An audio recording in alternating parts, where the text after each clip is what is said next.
A un costado del río Támesis, un West Ham malherido, hundido en puestos de descenso, se metía a la casa de un Fulham que venía de 3 victorias consecutivas. Raúl Jiménez estaba en el cuadro titular para este juego de la jornada 29, en donde los Hammers se jugaban la vida. Raúl compitió desde el inicio con centrales y contenciones en los balones largos, teniendo de momento bastantes problemas para retener el esférico. El Fulham tenía recursos para tocar la puerta mientras el mexicano atraía la atención en el área, pero al ser su característico juego directo lo que les ha dado mejores resultados, necesitaban que su delantero se involucrara más en la creación para carburar de mejor forma. El problema no solo se concentraba en las dificultades que tenía el lobo mexicano en sus duelos con torres de vigilancia como Souček, sino que los jugadores del exterior no podían ganar sus duelos por la banda. El West Ham quería penal por un control de Iwobi a la altura del hombro, pero el juego continuaba, cada vez con más tenencia de balón del equipo del oeste de la capital.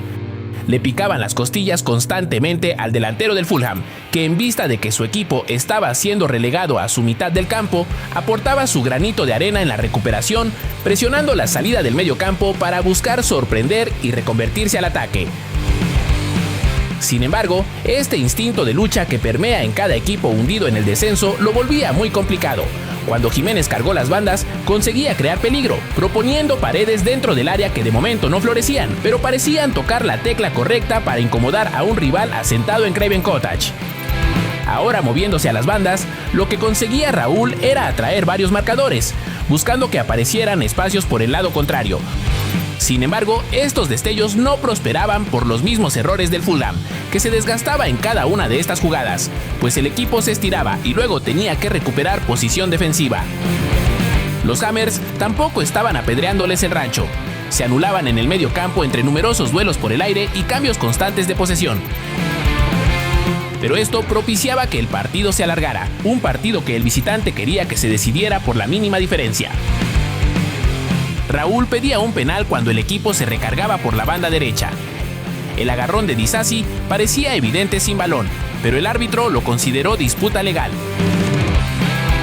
Esta situación no eximía a Raúl, pues aunque condicionado con todos los factores ya mencionados, no estaba siendo contundente en las acciones en las que más lo necesitaba su equipo en un escenario tan apremiante. En un momento cobró un tiro libre que pegó en el rostro de un defensor, y así nos íbamos a los vestidores, con sensaciones malas al ataque de un equipo que resentía la explosividad de Kevin y el talento de Wilson, ambos baja por lesión. Opciones al frente no faltaron, pero no existía la claridad necesaria. No encontraban a Raúl en el lugar donde era más efectivo y reclamaban un penal sobre Kearney que el árbitro tampoco quiso pitar. Los Hammers tenían el encuentro exactamente donde lo querían, pocas variantes aparecían y sintiéndose perjudicados por el arbitraje, cada falta pitada generaba más frustración. Pues conseguían anular por lo civil o lo criminal la ahora predecible forma de atacar de los Whites. El West Ham siempre jugó al límite de la deportividad, trabajando y deteniendo el juego de los locales cada vez que percibían peligro, contribuyendo a la resignación de los atacantes, quemados física y mentalmente tras una hora de las mismas mañas. La salida de Raúl Jiménez era natural, buscando piernas frescas en Muniz, además de refrescar los volantes.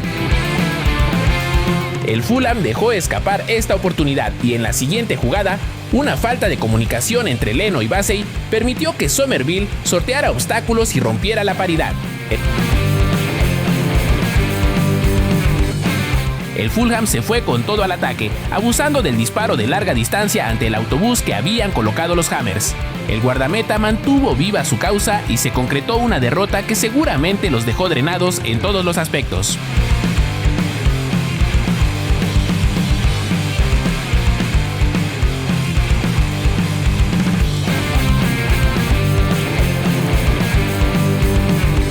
El Pittodrie Stadium engalanaba sus instalaciones para recibir el duelo correspondiente a la jornada 25 de la Scottish Premiership, donde el Aberdeen se enfrentaba al Celtic, en un choque que refrendaba la titularidad de Julián Araujo.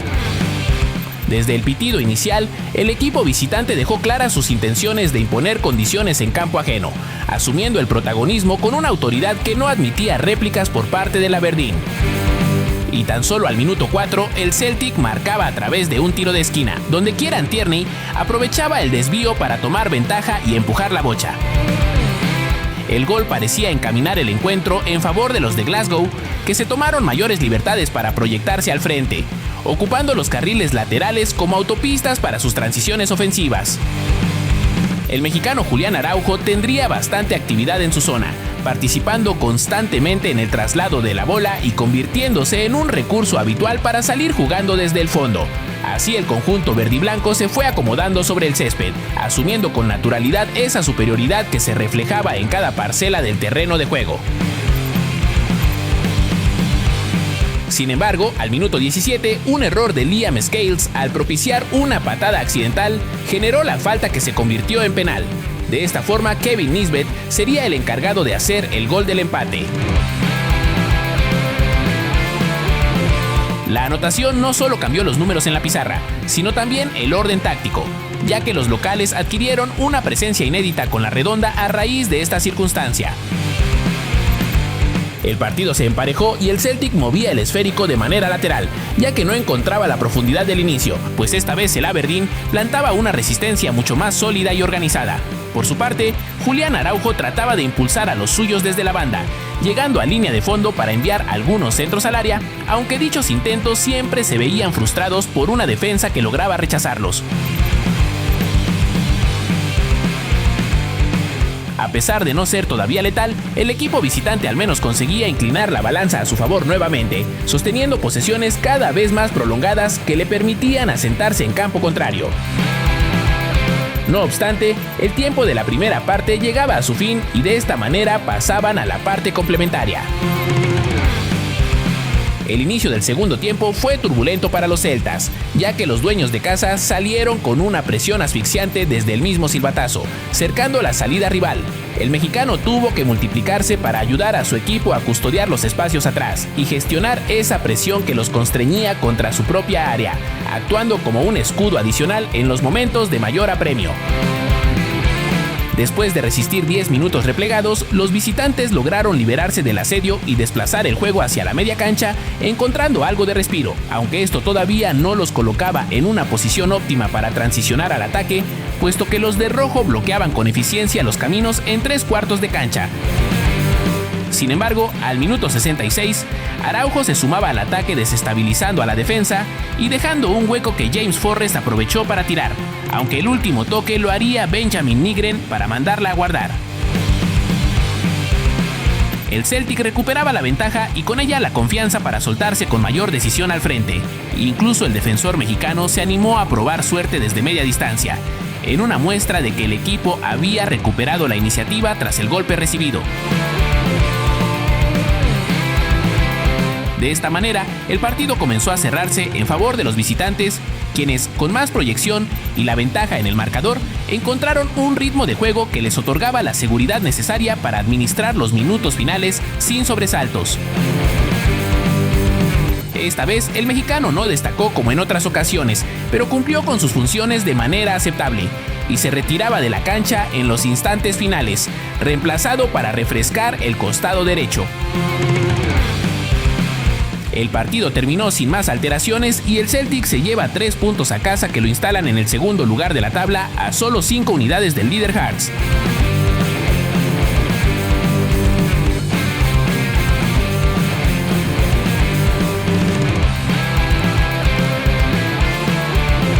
De la 23ª jornada del campeonato griego, el AEK tenía que visitar al Volos. Orbelín Pineda era titular y desde la primera llegada que generaba el equipo en los primeros segundos, se presupuestaba un trámite sin muchos apuros. Las primeras pelotas que tocaba el mexicano fueron incisivas en el cinturón del campo, pero conforme el Volos se establecía en su propio terreno, algo a lo que el águila bicéfala está acostumbrada, el ataque se iba entorpeciendo. Sabían que los podían cazar al contragolpe, por lo que era vital que el mediocampo supiera manejar el posicionamiento, girar el campo para desbalancear al rival y poder encontrar nuevas vías sin tanto tráfico. Los locales demostrarían ese espíritu de lucha que caracteriza a los equipos chicos, compactando al AEK en algunos lapsos y buscando esa oportunidad para poner el juego de cabeza. Pineda tenía que usar su visión para encontrar debilidades en el Volos, pero cada equivocación era un incentivo para el rival, que no podía esperar para reconvertirse. Terminó siendo un terrible error de rota por derecha lo que quería el local para encender a sus aficionados en la grada. La circulación del AEK era trompicada, especialmente porque tenían bien marcados a los jugadores del exterior. El juego se tenía que centralizar y probando algo nuevo, Orbelín marcaba un movimiento clavándose al área, pero su remate no iba a ser cómodo. Los cambios frontales podían darle más tiempo a los extremos para sacudirse las marcas, pero en general la agresividad del Bolos, y más con el resultado a su favor, contrastaba con la actitud ateniense, más pasiva, que normalmente termina resolviendo estos juegos con la calidad de su plantilla.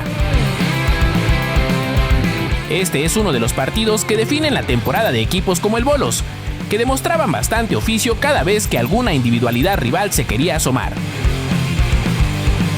Orbelín, con su ligereza en las piernas, buscaba atraer marcas y limpiar zonas, pero era una por otra, a veces lo detenían en seco, y en otras lograba generar espacios rotando el juego. El equipo se desgastaba cuando el Bolos se ponía a correr hacia su área, obligándolos a construir desde el fondo, superar líneas y llegar a los 3/4, donde comenzaban a atacar. Orbelín le puso un balón bombeado a Jovic, pero en el control los desarmaron. Jugadas como estas por lo menos parecían apurar al Bolos, que en el cierre de la primera parte empezaba a llegar más tarde en los recorridos. Tenían que seguir buscando a sus delanteros con servicios frontales, y justo así Vargas se levantaba entre dos marcadores y clavaba el balón en primer poste. Era momento de aprovechar el nerviosismo que pudo haber generado el gol en el equipo local, e inmediatamente después el partido se volvió un caos tras varios minutos de pasividad y orden. Aunado al desgaste, el AEK ahora sí condicionaba a sus rivales a mantenerse en bloque bajo. Movían la pelota hacia los costados con más ritmo y enviaban centros al área con bastante peligro. Pineda le hizo un banquito a un rival para asegurar que no aprovecharan el espacio en la espalda. Este era el escenario de partido que sí le gustaba al AEK, abrumar al Bolos encontrando amplitud o centralizando el juego. Un tipo de asedio paulatino que no depende de una sola genialidad, sino de la acumulación de esfuerzos, de la repetición constante de patrones que desgastan la voluntad del rival.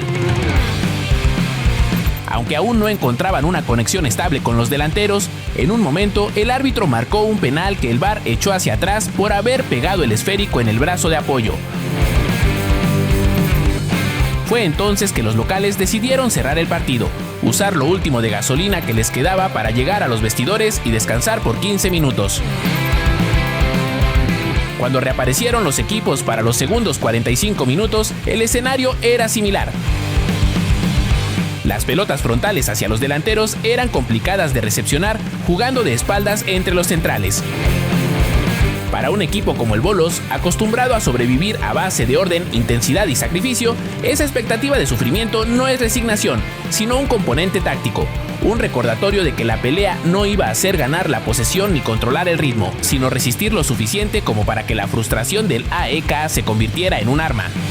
El plan de partido no le pudo haber salido mejor al local, pues en una jugada aislada, Stavros Pilios controló con el brazo el balón. Era un penal de manual y de la nada, el Bolos volvía a ponerse al frente con el cobro de Hurtado. Todas las condiciones se les volvían a dar para encerrarse, usar piernas frescas para llegar mejor a los recorridos y tapar la circulación del AEK, que sabía que no podía desesperarse, pero también que el tiempo jugaba en su contra si quería mantener la cima de la tabla. Al número 18 se le olvidó el deporte que estaban jugando y abrazó por la espalda a Orbelín cuando este lo había dejado atrás. De esta falta le aparecía una oportunidad al mexicano, pero los defensores se revolvieron para tapar el disparo en una jugada que se extendió de manera agónica. El equipo necesitaba un revulsivo ofensivo y Orbelín salió del campo al 66. 2 goles le anularon al Águila Bicéfala en lo que restó del partido, que como era de esperarse terminó siendo un asedio sobre la portería contraria. El Bolos sobrevivió con la ventaja hasta el minuto 98, cuando Relvas clavó un escopetazo desde fuera del área que por lo menos consiguió el punto para el equipo. El Olympiacos estaba de vuelta en la cima por diferencia de goles, pero el PAOK todavía tenía la oportunidad de escalar si ganaba su partido pendiente.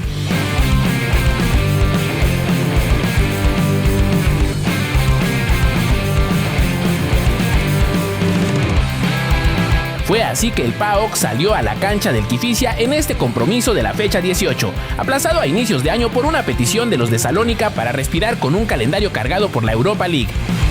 Jorge Sánchez, que arrancaba en el 11 para suplir la lesión de Kenny en la jornada pasada, tuvo acciones en la banda de forma discreta, proponiendo uno que otro desmarque tras apoyarse y subiendo metros en caso de que sus compañeros quisieran rotar el juego.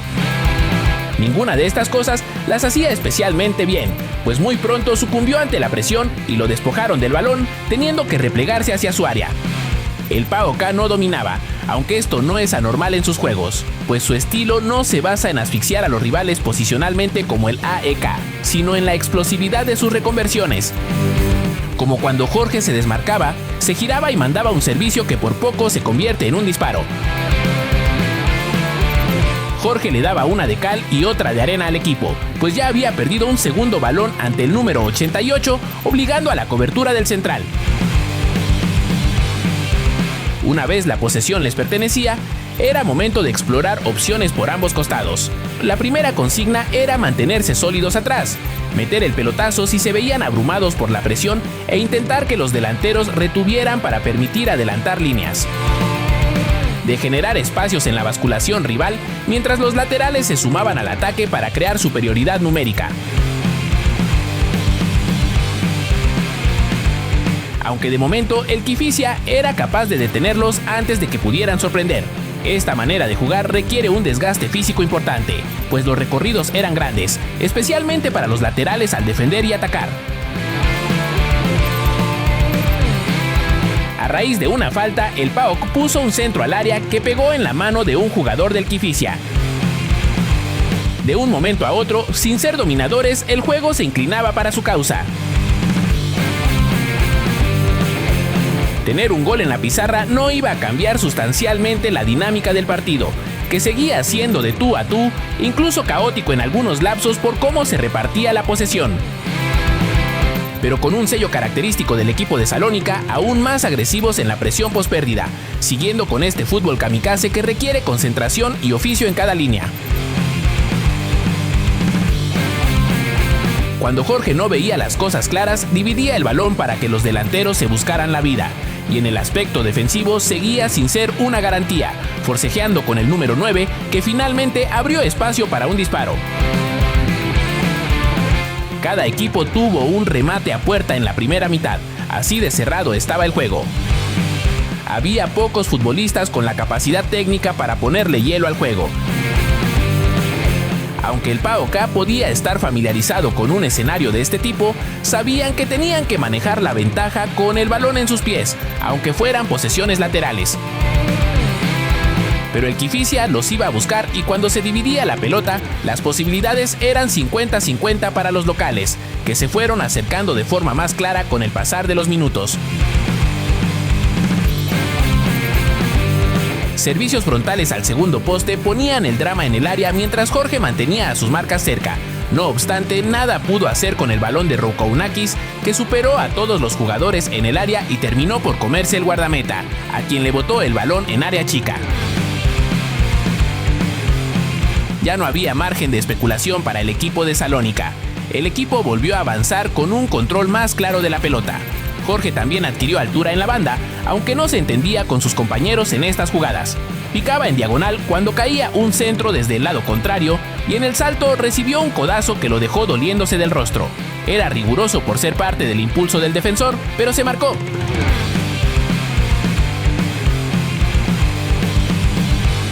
Yeremeyev mandó a guardar su segundo tanto de la noche y volvíamos al caos característico del PAOK, que contuvo la contestación del Kifisia, buscando tras la recuperación la vertical con agresividad.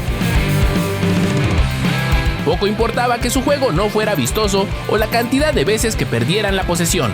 Su tirada siempre era frenar en seco los intentos rivales y desplegarse usando los espacios que se abrían en el planteamiento contrario. Balones al delantero eran el pan de cada día, y el mexicano se había vuelto muy difícil de superar en este tramo del juego, dejando atrás su inicio dubitativo. Tras un saque de banda, armó la pared y por primera vez sacó un centro en línea final. era muy malo, pero el despeje del defensor fue peor porque Rahman Baba prendió la pelota y gracias a un desvío dejó pagando al portero.